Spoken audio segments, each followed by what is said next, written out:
Did y'all hear that? There's someone knocking on the door. What's jamming to that? What is that?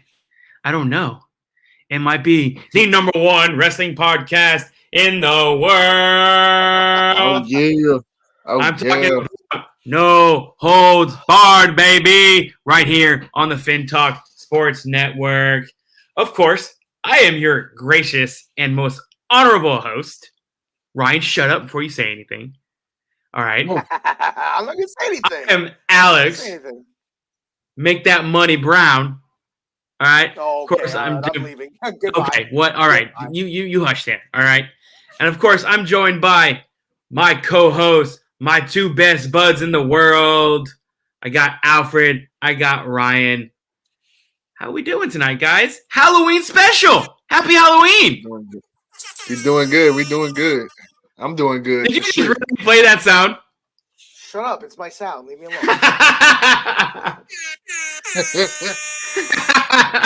I don't have to make it with my mouth. I don't have to make the sound like that. No, but it's kind of like that's like your signature thing, your signature club time. Yeah, you know, that's like Ryan. That's like your signature thing. That's the the.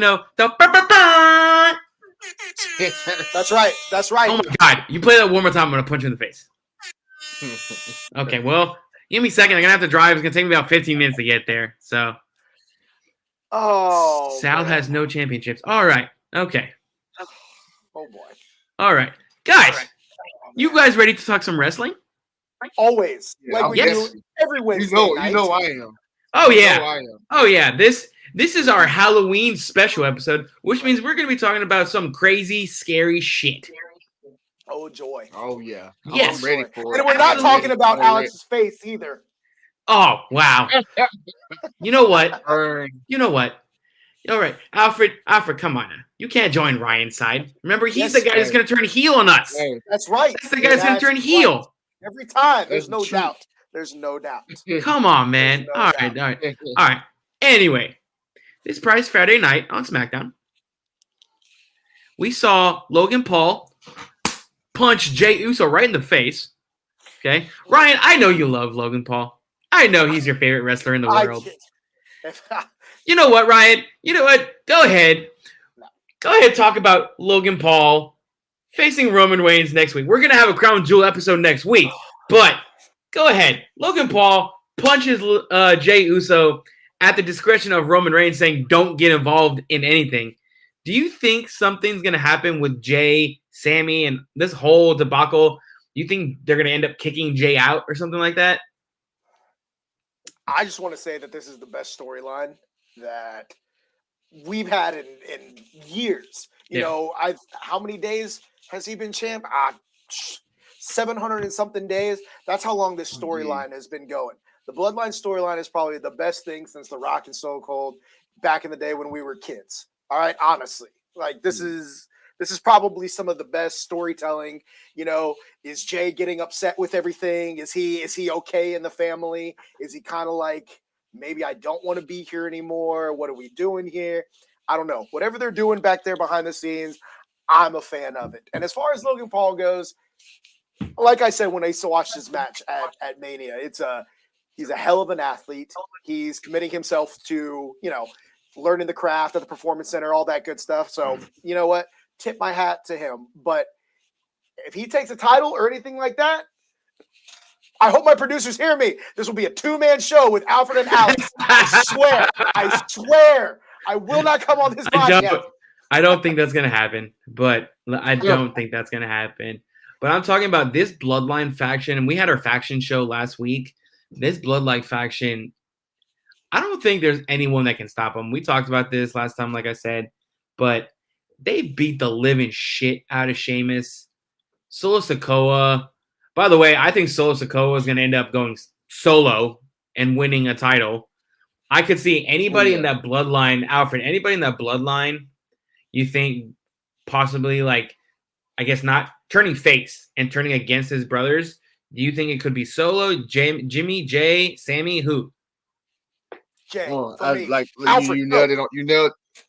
You nailed it on the head. And Ryan, he made a good point. Was saying, that's a good question. Is he living rent free in the bloodline's head? It looked like so far he looked like he definitely is. I mean, if I had to choose one, I think like you said, Solo. I think he actually has potential to actually like go on, break out on his own and everything. I can see a future Intercontinental Championship run with the guy and everything. So if I had to choose somebody from the bloodline that can actually that will actually turn on like on the faction, I definitely can see Solo. I think they're playing mind games with the Jimmy and the Jey Uso little what do you think Logan Paul. What do you think that's all about? Like, what do you think Triple H's mindset is? And Ryan, you can answer this too. Like him doing the whole like Sammy watching out for Jay, making sure Jay doesn't do stupid shit and all that stuff. I'm trying to figure out where this is leading to because I guess everyone has speculations. Oh, Jay's gonna go. Maybe Roman turns on Jay again and they fight, or he kicks him out, and maybe Jay costs Roman a title. I don't know, but Ryan, what do you make of this? Like, what's going on? Oh, it's so hard to tell because of, you're thinking about the storytelling that's been involved for the last 700 and something days with not only just the bloodline but Jay as well. Like you're thinking, I personally wanted to see Jay go on his own, and so whenever he had that old solo run against Roman the whole time, that was amazing to watch. Honestly, like if there's that match between Roman and Jay. I think it was Hell in a Cell, if I'm not mistaken. It was Hell in a Cell. It was no single match deserved a crowd more than that match. Just between the storytelling of Jimmy coming in there and just the back and forth, just the Roman, you made me do this. You don't want the whole storytelling of everything is just immaculate, and no match deserved a crowd and the reaction of a crowd more than that. Honestly. Yeah. Honestly. And that's my 2 cents of it. I don't know where it's going to go, but I hope we get to see Roman versus Jay 2.0, but after this whole family thing and it all comes, like, I want to see that. I don't know if it's going to happen, like, because, everyone wants the Survivor Series, like, Bloodline versus the Wyatt family, which we're going to talk about Wyatt in a second because his little promo that he did on Friday night, Alfred, you know what? Fuck it. Let's talk about it right now. Excuse my language. All right. Oh, wait. This is a family show. You can't say that. Come on. If we're talking about Bray Wyatt. This is a family show. You can't say that. We have to bleep out next time. Take the stupid hat off. You look ridiculous. He brought the hat back. Wow. Brought the hat back. You look. Wow, he brought the hat back. Hold on. I think it's backwards. Yep, it is backwards. Okay, here we go. You're an idiot. And we're talking about Bray Wyatt. I'm his Walmart brother. You're the great value. You're the great value version. That's your nickname. Great value, Bray Wyatt. That's your nickname. Next time we come on the show, my name's not going to say Alex at NH Bar Podcast. It's going to say Great Value Bray Wyatt. It's going to say Great Value Bray Wyatt. We're going to make that show go trending. It's going to say Great Value. See, the hat is back. It's going to say Great Value Jackass is what it's going to say. See, Ryan Taylor loves it.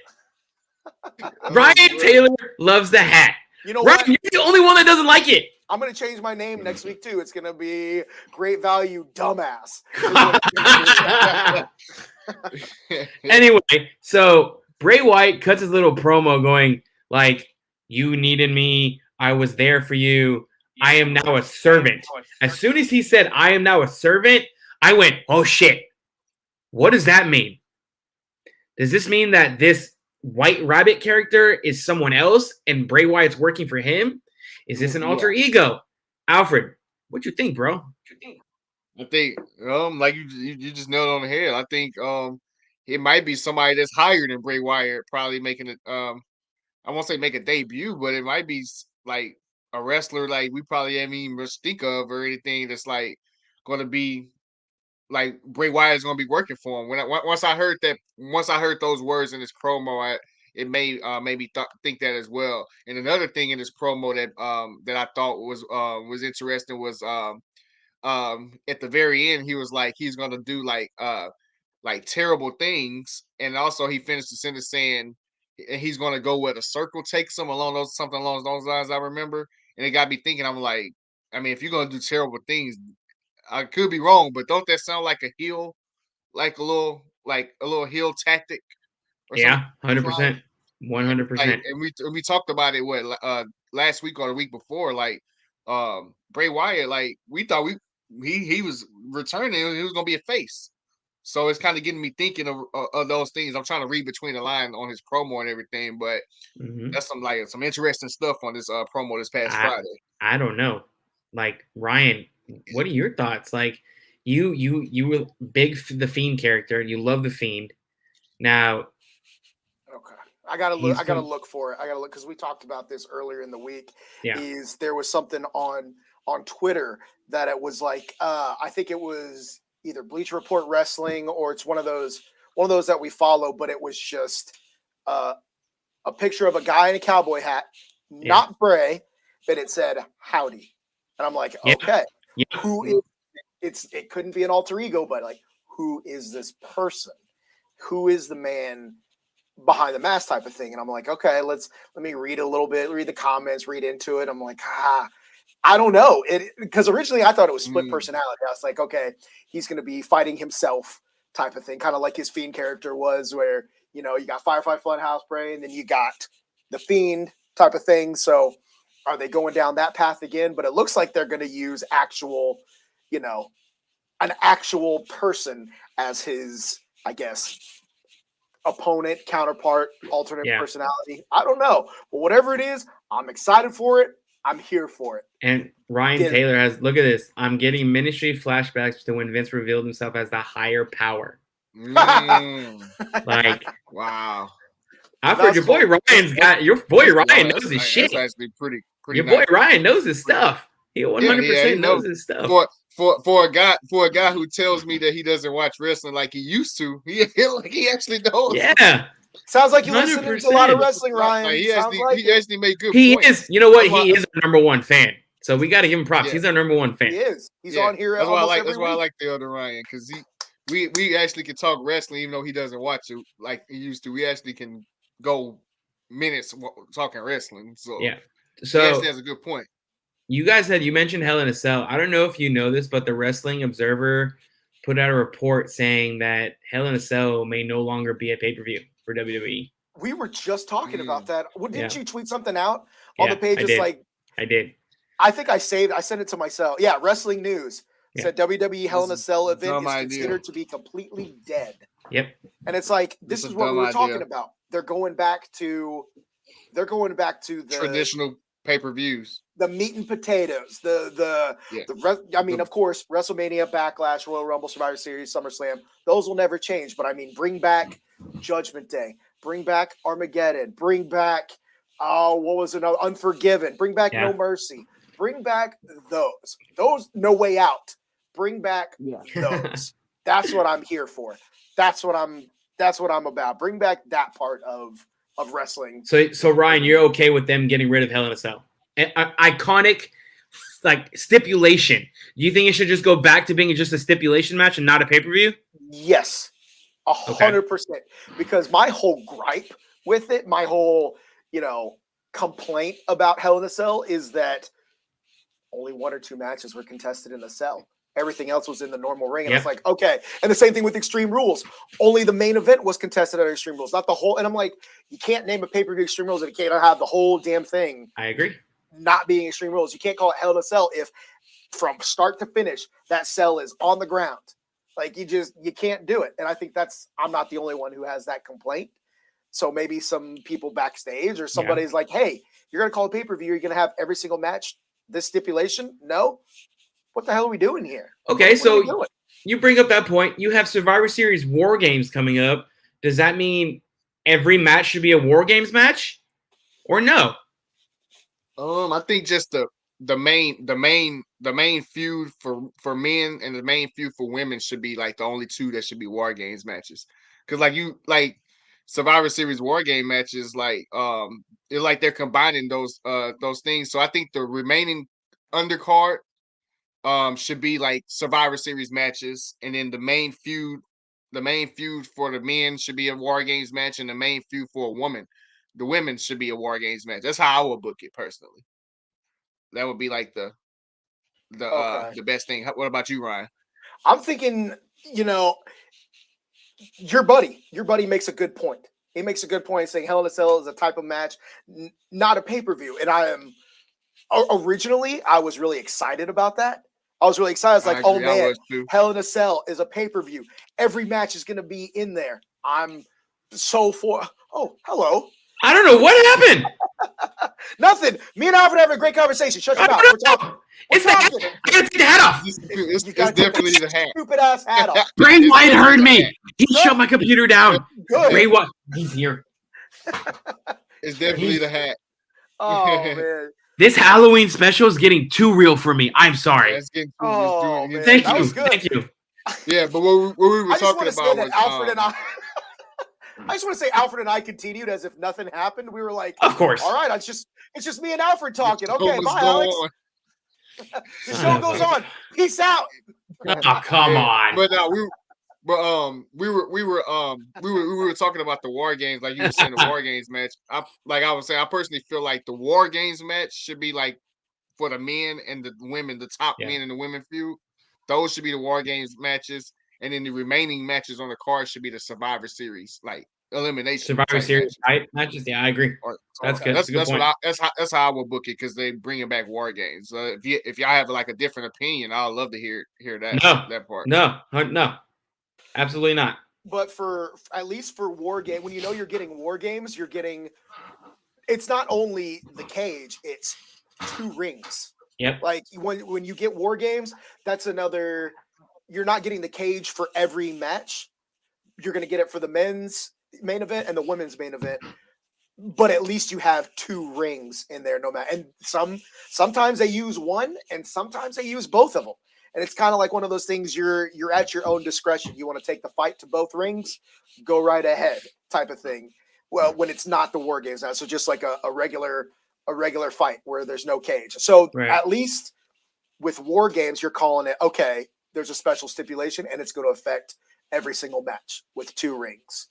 But the cage is the main event. Like okay. That's what you're expecting. And I think that's the difference between Hell in a Cell, Extreme Rules, and something like War Games. Honestly, I agree. It's crazy. I know. I agree. I 100% agree. What do you guys make of this Omos Braun Strowman rivalry? 2 giants going at each other. Alfred, I mean, you like basically everything you're saying. Like when you lead me into a question, is like, oh, that's basically what I'm about to say. Like, it's like it's something we always see. Like 2 giants. We have one giant squashing people leading up to the feud against the other giant, and the face, whoever's the face in the feud, always conquers and wins everything. It's like something we always see. So it's not really nothing like new or interesting in. I'm personally not interested in seeing Omos and Braun Strowman. I was hoping when Strowman comes back, he actually was in like a bigger feud than Omos. That's what I'm talking about. That's why I don't like this. I think this is a stupid feud. Right. You have Omos and Braun. Exactly. That's it. I mean, all it's going to be is chest slap. And you're going to go, oh, okay, cool. Because I see what they're trying to do with Omos. They're trying to make him like stronger now because, 2 months ago, he was wrestling on Main Event.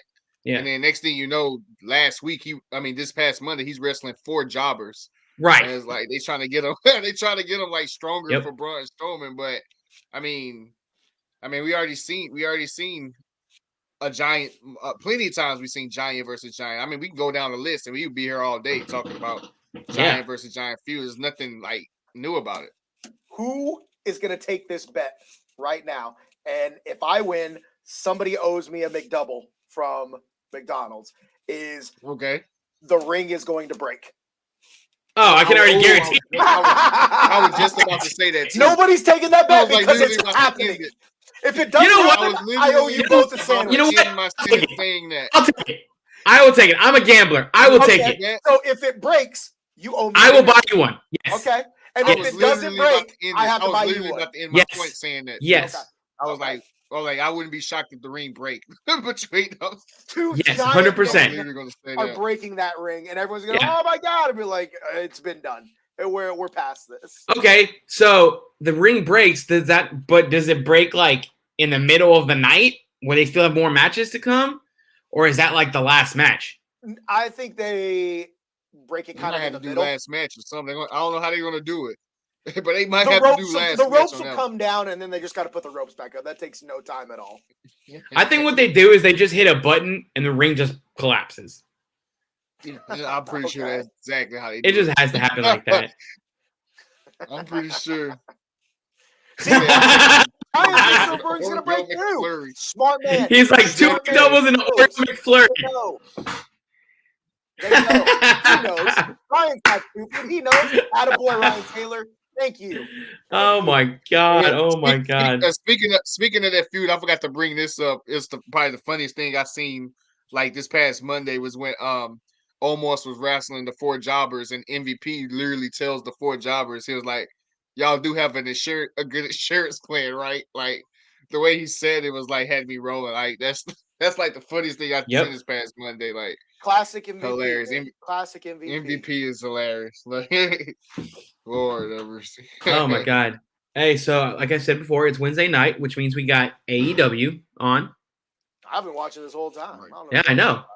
We had a fantastic match at the beginning with Jericho and Daniel Garcia, who I'm pissed that they kept heel. I think he needed to turn face. Against Wheeler Yuta and Claudio Castagnoli, a.k.a. Cesaro. Okay. There you go. Here's the thing. He still does his little pump thing. That's a Cesaro thing. Oh yeah, he definitely. That's 100% Cesaro. Cesaro. And I don't know if y'all noticed, Ryan Alfred, but I think Bryan Danielson is going to split from Blackpool Combat Club. You think so? I think it's going to happen. I mean, they won the opening match, so I think. I don't know. Like, it's if he does, Alfred, do you see him going solo? Do you see him joining another thing, or like him just fighting every single member of Blackpool Combat Club? Screw it. He's going solo and he's fighting every single member of Black Combat Club if he eventually turns on the faction. I can see that. That's a faction we didn't. I don't know if we mentioned them last week. Shut up, Ryan. There, I look at your face. What are you doing? Go ahead. We definitely didn't mention Daniel Bryanson. We definitely didn't. I said Daniel Bryanson. We definitely didn't mention him last week. Ryan, you would like to say something? That look on your stupid face. I love how you know I want to say something. Yeah. Like, hold on a second. Hold on. I'm thinking it's no. It's just if he goes solo. What is he gonna fight for? Because I mean, there's only so many people that can go after the title. Like you need more. You need more titles. You need more titles on the show. You have the Atlantic one that Orange Cassidy just won. Like, congratulations to Orange for winning his first one. But it's like, what else? What else? Of course, everybody wants to fight for the gold. Everybody wants to fight for the title. But you need something in between. You need something that's the world heavyweight title, but not that. Kind of like how in WWE they have the Intercontinental Championship, they have the United States. You're like, okay, you win those, like you're on your way up, or you're in between main title shots. But you need more because if you're gonna, there's too many factions in AEW. That's nothing. I feel like that's all that there is in that show. I wonder why they do that though. I love it.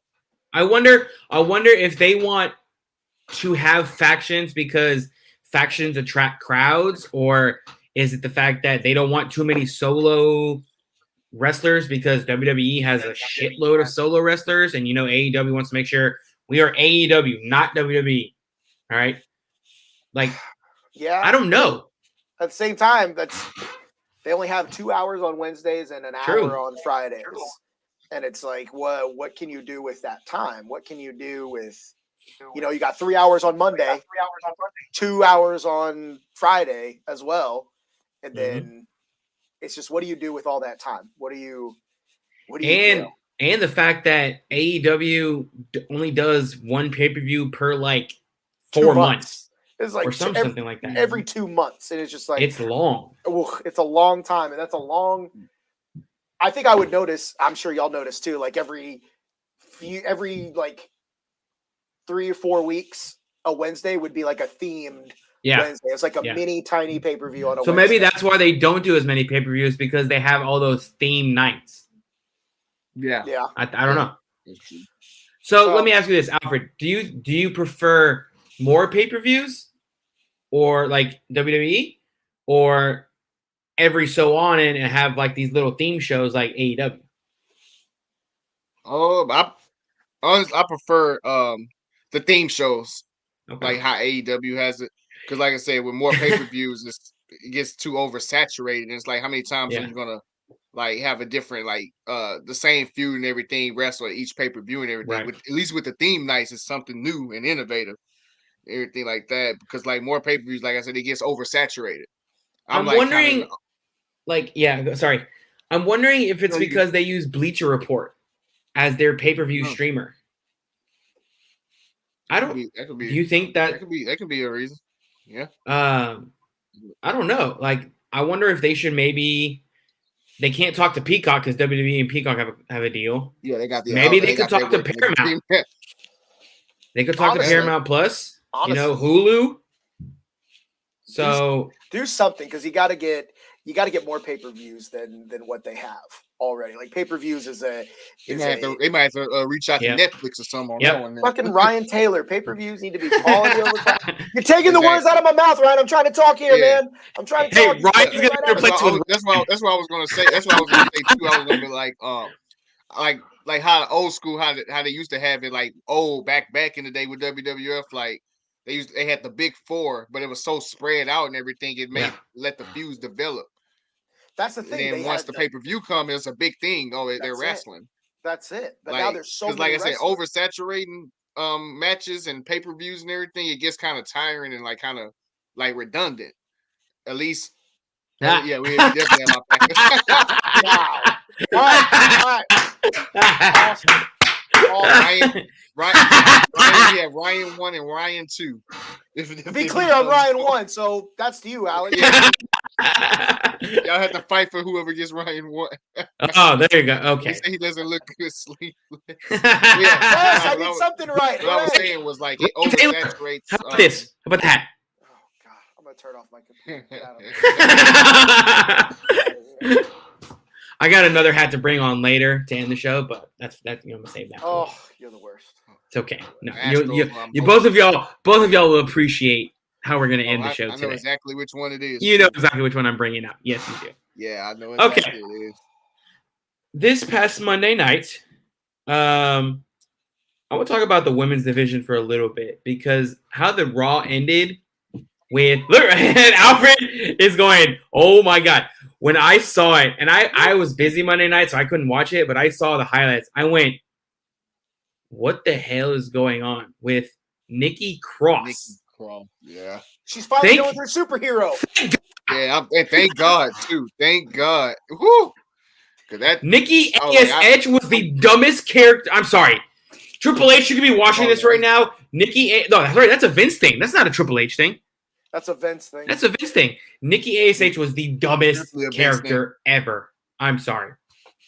Yeah, it definitely it didn't even fit her. That's the part that made me mad. Like, we used to seeing Nikki Cross being this crazy chick, like just does like crazy stuff and everything when she comes out, just how she looks and everything. Seeing her as a superhero, it's like who signed off on that? So I'm glad she made her return back to her. It looks like it's a different character, but it's better than Nikki. I think it's a more badass character. Yeah, it's got to be a more badass character. I could tell. Had the blonde hair, and then she had the red lipstick and everything. Like, yeah. Do you see her being a possible Wyatt? Yeah. Yep. Yeah. Because also on SmackDown, Liv Morgan beat the holy living hell out of Sonya Deville threw her 2 chairs and all this stuff. And then, I'm sorry, Liv Morgan is starting to scare the shit out of me.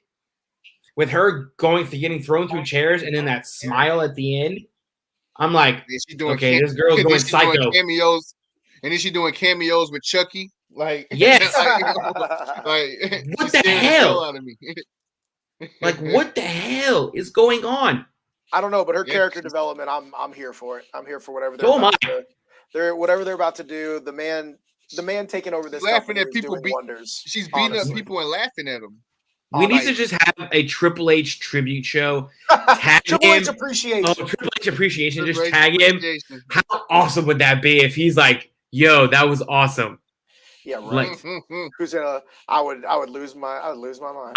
I would lose. Yeah, I would lose my. I don't even know. I don't even know what I would do. I don't. Right. I really don't. Man. Something else that happened on Raw was Johnny Gargano is messing with The Miz, which I think is the funniest thing in the world. Funniest thing in the world. And then he messes with Baron Corbin. Unfortunately, he loses. I was actually kind of pissed that Johnny Gargano lost his third match in WWE. But maybe that's also a good thing. Because what Vince liked to do was have wrestlers come in, win their first 6 or 7 matches, and then lose. I guess Triple H nope, lost right off the bat because they got to develop Baron Corbin's character. What do you think, Alfred? Think of how him coming back and losing the next matches. Yeah. Oh, it doesn't, like I said, it doesn't bother me. Like I said, I love Johnny wrestling, and I thought when he was returning, his first feud was going to be with Austin Theory. Yeah, with Theory and everything, because based on with the history they've had in the past few years and everything. It's interesting seeing him Johnny wrestling coming back, and he has, like you said, the opposite. Like Triple H is in charge, and you having him losing a few matches and things like that. But I think, like I said, I still think big things are in store for him. It's just, it's just how they're booking him at the moment, and right now it kind of makes sense a little bit now. But I think later on down the line we'll see the reason why he's losing the matches at first, and then he's gonna start winning matches. But like I said, it doesn't really. I don't see really a problem him losing matches early, coming back. No, everything as long as it doesn't have is a streak where he's just losing straight. Right. This time next year, he's losing all these matches and everything. Right. But as of right now, it doesn't bother me. And then they do what they did with Finn Balor and have to send him back down to NXT for a little while, develop him up back in, and then bring him back. That would be the opening slap right there. I don't think it's gonna happen either. I hope not. I really don't. Ryan, you had mentioned a couple weeks back when we were talking about possible switches from WWE to AEW, and you had mentioned Mustafa Ali. Yes. So, as you see now on Raw, it looks like they're trying to start a feud between him and Seth Rollins. Thank goodness, because he is so underused. He's getting a push.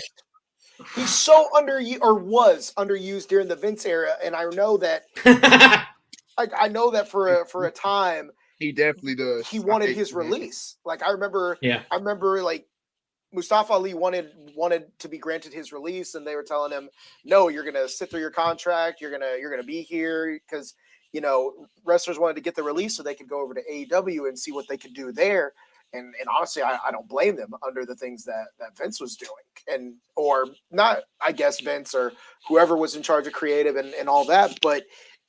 Maybe it wasn't Vince. Maybe he wasn't happy with creative, and Vince just said, "Creative, you're your own department. That's fine." But I kind of don't see Vince giving the reins over like that. So I'm just happy he's getting a push. So am I. He's getting a legitimate push with, and his talent, his in-ring work is. He's a high flyer. He's a risk taker, and he's so damn fun to watch. Oh my god!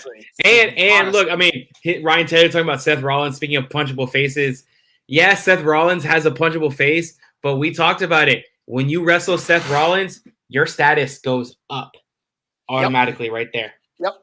You go up big time. 100%. 100%. And he did. So Austin Theory beat him. See, that's the only thing. Unfortunately, Mustafa Ali is one of those wrestlers that will get one of those wins every once in a while, but he's really one of those wrestlers that's meant to lose, because I don't think he'll take the title from Seth. I don't. Like Alfred, I can tell you that right now. He definitely is not. No, he is definitely not going to. Do you like Mustafa Ali's character? This current one, to be honest, I'm not really a huge Mustafa Ali fan. I know they was trying to. I know you, Ryan mentioned they're giving him a push right now. I remember they was trying to push him when he was like about to be the leader of the what's the faction Retribution. Retribution. Yeah, Retribution and everything, and I thought it was something was going to come to that and everything, and obviously it failed. wasn't really. It just failed. Yeah, obviously it wasn't real received. Yeah, everything miserably, and he was in charge, and it was like I thought that was basically it for him at that moment because he's not getting over with the crowd, and it's not like it just like you said it failed completely. But like I said, I'm not really a huge Mustafa Ali fan like that. I'm curious to see what they're going to do now, like with him and Seth Rollins. But like I said, I don't see him threatening to take Seth Rollins' title. Yeah, I wish we could live react to AEW right now because our boys' theme song, John Moxley. Yeah. I love that entrance music so much. I actually was at the gym. Is one of my favorites. I was at the gym yesterday, and that song came on, and I was doing my bicep curls. I was like, second best theme song in wrestling currently. Gotta get these guns right here, baby. See those guns right there? Those guns. The second best theme song in wrestling is Moxley. Oh yes. Oh, and MJF cut a promo with his wife saying, "Renee, shut up, Renee." I was like, oh my God, you're telling his wife to shut up? You're about to die. With John Moxley's wife, yeah. You're going to die. You nuts? Oh, man. I wouldn't. I want this match to be like right on our screen. So we can talk to you guys while it's going on. Live react because honestly, it's anytime this man is on Producers the screen, take note. We're going to try to get it next time where it's on the screen. Anytime this man is on my TV screen, I'm going to watch, honestly. I know. That's a fact. And then, so another thing on Raw. Oh, that's a good question. Okay. If the three of us were the Shield, well, okay. So Brian's going to have to be Roman. Yeah, he has to. He's Samoan. I can tell you the reason why Ryan should be Roman. Go ahead. Let me hear it. I mean, the obvious is he has his tattoo basically look just like Roman. I had it first. So Ryan. Then you're Roman. Then you got to say who's Seth and who's I guess Dean Ambrose between me and Alfred. Yeah. Oh man, this is gonna be fun. This is gonna be fun. I gotta hear. I gotta hear this. Let's see. Alfred is Seth Rollins because I just like him more. That's God damn it. God damn it. No, honestly, I think Alfred could be Seth just because of Alfred. You're my boy. You're a freaking troll, dude. All you do is you troll up people.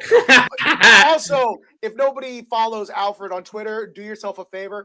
Follow this man because all he does is clown on people, and it is literally he just clowns on people. So I'm like, you know what? Alfred, you got to be Seth for that reason alone. Just a bit, just a troll. So that means you're calling me Dean Ambrose? Yes. Dean. Oh, that's so nice of you. Shut up. It's process of elimination. Oh. Ryan, I didn't know you cared for me that much. I didn't. Alfred's just better. You know, Ryan, I'm going to put the hat right back on for you. There you go. God. No. Hat goes away. Because I don't want... No. If he's watching, I don't know. I don't know. He might be watching. They see me trolling. That's what he says in our group chat at work. Whenever I mention a troll or something like that. Speaking of trolls, if you are a troll, you should subscribe to us. Then you could troll us. I don't care. At FinTalk Sports Network. You can follow us at NH Bard Podcast as well. Follow us. Come on. You know y'all want to. You 100% know y'all want to. All right, so let's get to the theme of tonight's show, which is scariest moments in professional wrestling history. Alfred, you tweeted out, show's going to be fire tonight. Why you say show's going to be fire? You have some scary moments in history up your sleeve? And it ain't no pun intended either. Like, yeah, man. So, all right, go ahead. What's one of your scariest moments? Okay, this is 7-year-old Alfred right here. Like, all right. Baby Alfred. Go back to the Royal Rumble. I want to say 1997. I want to say okay. Or 1998. I'm sorry, 1998. Undertaker versus Shawn Michaels at the main event, and Kane. And like I said, I'm 7 years old at the time, so I'm watching this with my grandfather and dad. We watching it. I remember this too. We watching this match. At the very end, Kane comes out. I'm getting all excited. I'm like, oh, Kane about to come help his brother and everything, blah, blah, blah. Next thing you know, he decks the Undertaker. Kane puts his own brother in a casket. He gets like a hammer, sledgehammer and everything. Yeah. Start poking holes in the casket and everything. Set the casket on fire on top of the stage. And next thing you know, the casket burns. Like, I legit thought Undertaker was dead as a 7-year-old. Like, I'm like literally having nightmares like the next day and the day after, going to school and everything, telling my friends that I'm like, hey man, I couldn't even sleep that night and everything. Yep. Luckily, and I'm like I said, keep in mind I'm 7 years old, watching this thing. I'm like, oh wow. So I just watched the man burn alive. The scariest movie. Yeah, literally getting burnt alive. Literally, like I was 7 years old. So to this day, that's the scariest moment I've seen in wrestling. And I have a lot more, but we're going to talk about them. But speaking of the burning alive one, my top two, this one was in my top two, was when Randy Orton burned the Fiend alive. Right. So we have a good buddy named Ryan Davis, who texted me going, did we just witness someone commit murder on TV? And I looked at him, I go, Ryan. Maybe. Yes, we did. Maybe. And then later on, the Fiend comes back with all his like melted face, and then his music starts playing. Watch that in the dark. Okay? Okay, yeah, I'm a scaredy cat, but I was watching that with all my lights off. I said, nope, turning them on. I don't know what's going to happen. You're a grown man. You're a baby. You're a baby. I don't want to see a grown man's melted face. You're a baby. What the hell's wrong with you, Ryan? Well, if you ask my doctor, quite a bit. Well, you know, I got him on speed dial. Godly. What is one of your scariest moments? I wouldn't say scariest. It would probably be a like WTF moments. And it's just like I'm watching two men beat the hell out of each other, gush blood. Like this is oh yeah. Like, this is hard. Ryan Taylor's right. That's my number 3, Ryan Taylor. Scariest moment of mine is Bray Wyatt with that choir. The fucking creepy kid scared the shit out of me. That was it. That was you are a baby. Yes, you are. I am. Bray Wyatt. Not putting the hat on because he can hear me. But it was 2000, I believe, 2001 Royal Rumble street fight between Mick Foley and Triple H. That entire match, my mouth is like I'm watching just like this is that's at the point where I was like, is wrestling real?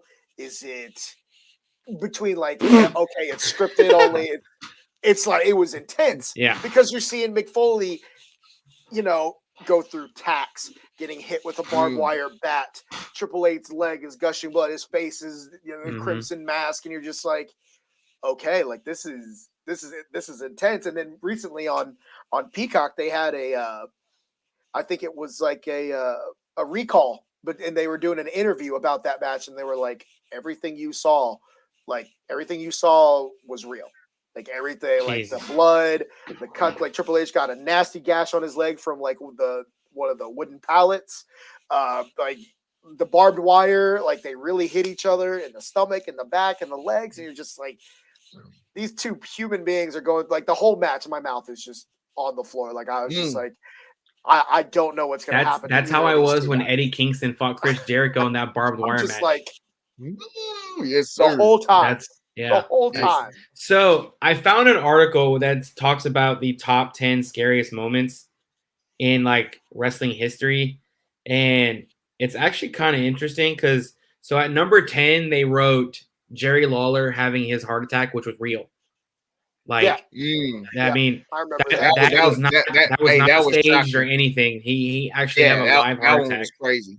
That was crazy. Like, I remember watching that one, and like when they was like when Michael, I was seeing Michael Cole's reaction to it, so I knew it wasn't staged or anything like that.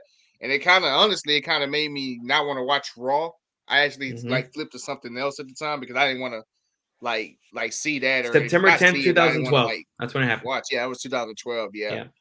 Shout out to Michael Cole again for being the professional that he is. He kept the show going. I was definitely on that one. Like one of his best friends and commentary partners is sitting there, like you'd think he's gonna die, but in show business, like they say, the show must go on, and you're just like, that's a real moment. That's a huge responsibility when you're one of your best friends of years could possibly be dead right in front of you, and you're not going to find out until after the show is off the air. But you have to continue, and continue, and he continued the whole way through. And I'm sure the whole time that's all he's thinking. But he nailed it, he killed it, and tip my hat, take a bow, Michael Cole, because you are the GOAT commentator. Like he is. You are he really professional. Is. He gives master classes on how he commentates. So tip my hat to that man. Yeah, Mick Foley's match is the reason why most 30-year-old wrestling fans aren't there. That is true. That is definitely true. So number 9, it says The Undertaker and Diesel in 1996 when he opened the casket and Diesel saw himself in the casket. As a kid, like how they do. I was thinking that too. I was 6. I was 6. So of course, everybody, Alex is terrified. Yes. Are you kidding me? Number 7, they wrote Doink the Clown debut. As a scary moment? As a scary moment. Alex hates clowns, so he's terrified. Look at how he looks. That's terrifying. Alex is terrified already. He's like, I'm going to have nightmares tonight. It was like 4 different people playing Doink the Clown. And it's they did some weird, like some wild stuff with Doink the Clown at the beginning of his early run. Yeah, you're right. And then the number 5 or whatever one's after is big WrestleMania 15 at Hell in a Cell. Big Boss Man hanging. Boss Man. Oh. Yeah. That was my first. I remember watching it for the first time too. Yes. I did not watch that. I did not watch it at that time. I did not watch it. I was so excited because it was a Hell in a Cell. I watched the first time. Yeah, I was so excited. Yeah, I watched it live, and I had the VHS version of their WrestleMania. Oh my god, old school! I remember that one. That shows VHS. VHS. Oh my god. I was like, that basically shows our age right there. Yeah. So number 4, I believe, Shawn Michael collapses. November 20th, 1995. He was fighting Owen Hart. I guess he just collapsed to the ground. I don't know. Yeah. It's another scary incident.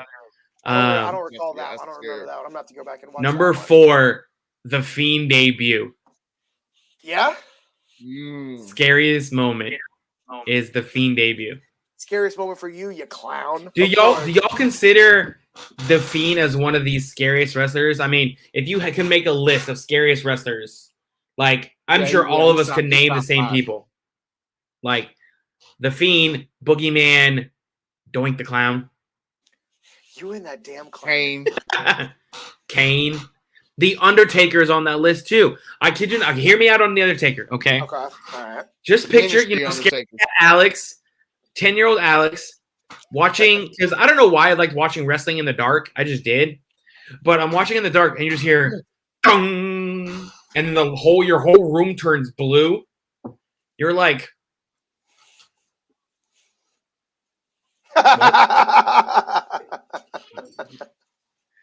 and then you just hear the and you're just like, what the hell is going on? 10-year-old Alex is shitting a brick. Yes, so. He 100% is. Scarred me for life. Oh, I'm trying, but I don't know. I mean, of course, the honorary shout out, Undertaker, Mankind. Was that the Royal Rumble, King of the Ring? I can't remember where he threw him off the top of the cell. He threw him through the cell. Like that's the original the original go-to craziest. That was my second favorite, scariest moment right there. Like I legit thought Mick Foley was dead on that one. Like when this man, like, we watched this man die. Yes. Yeah. How many times have y'all watched wrestling and go, oh shit, he's dead? Please don't die. Please don't die. You know what, Ryan? You and I watched a scary moment together once, and a real thing happened. Yeah, that was King of the Ring, 1998. When Ridge Holland flipped Big E on his back. Remember that one? Oh man, I remember. Okay, so Alfred, Alex, and I were at my house, and it was Friday night, and we were watching, and I remember Ridge Holland did the suplex, and Alex was on his phone doing something, and I was just happened to just sitting there watching, and I was like, I remember audibly being like, "Oh my god!" And Alex was like, "Well, what happened?" I was like, "Dude, I think Big E just broke his neck." It's like, I think he just broke his neck. Mm-hmm. And then I rewound the live TV, and I was like, "Look, watch this."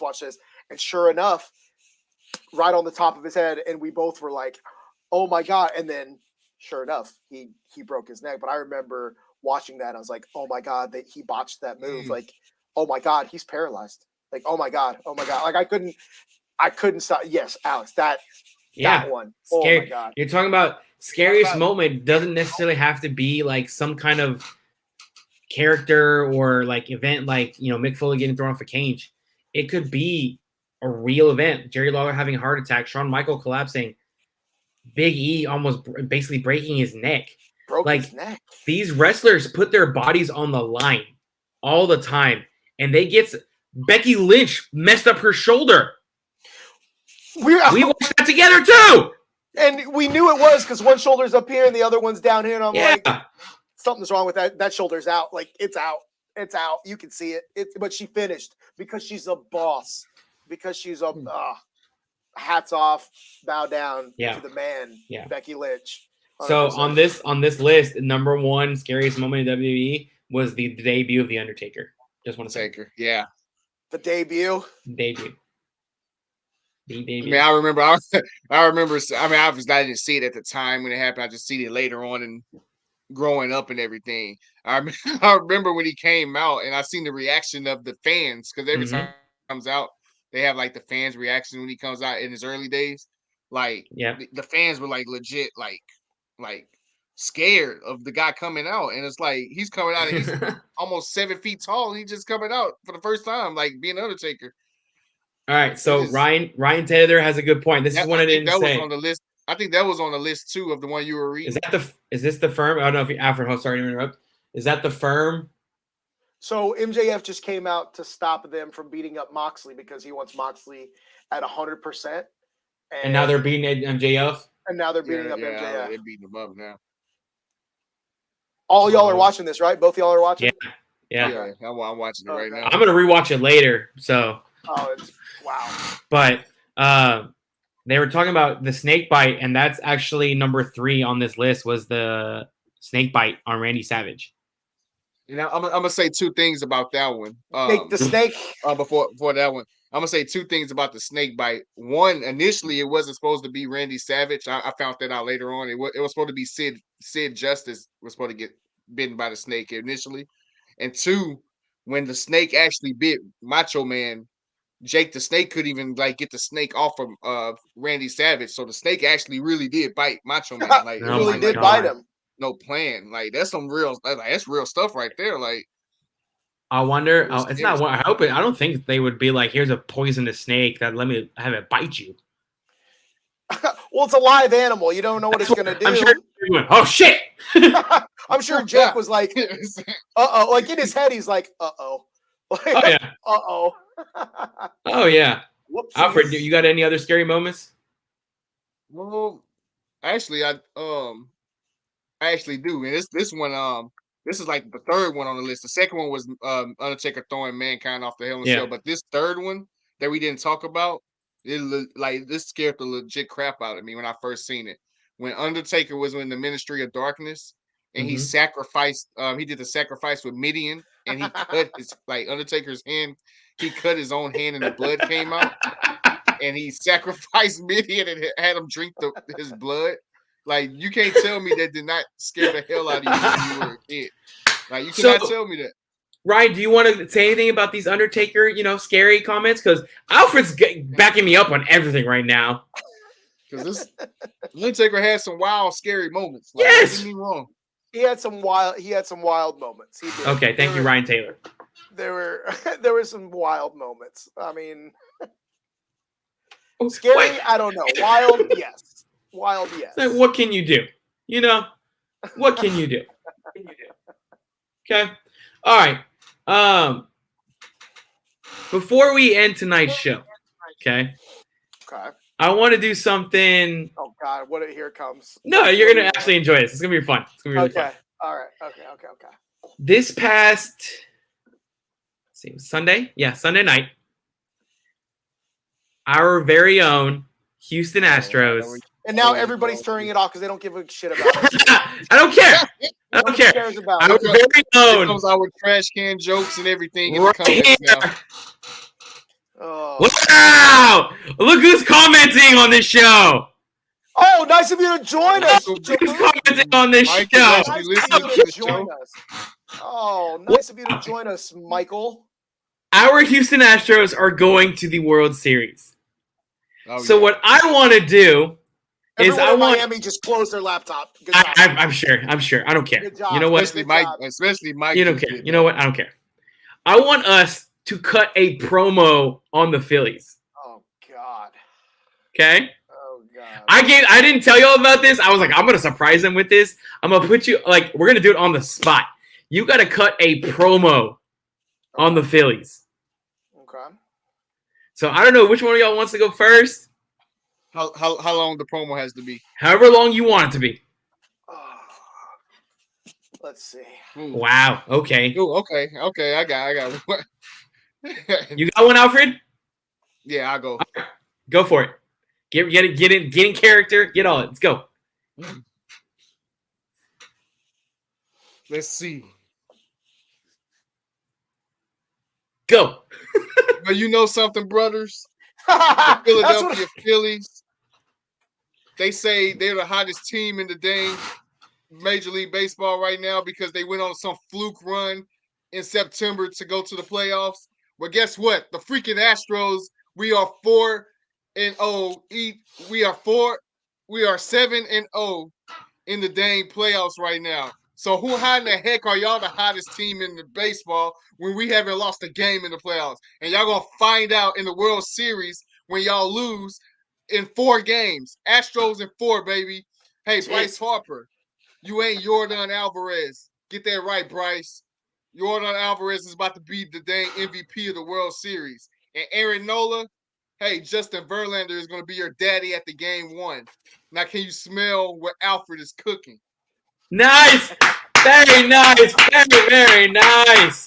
Oh, my God. Ryan? All right. Alfred stole my thunder with the let me tell you something about this, brother. Yeah, that's my opening. That's fine. I'm going to do it anyways. Do it. Let me tell you something, brother. The Houston Astros are 7-0 in the playoffs. We ain't scared of no Seattle. We ain't scared of no New York. Bunch of crying, beating on trash cans, having candy asses. I don't want to hear it out of any of you. You should have closed the roof. But the wind. Nobody cares what you think.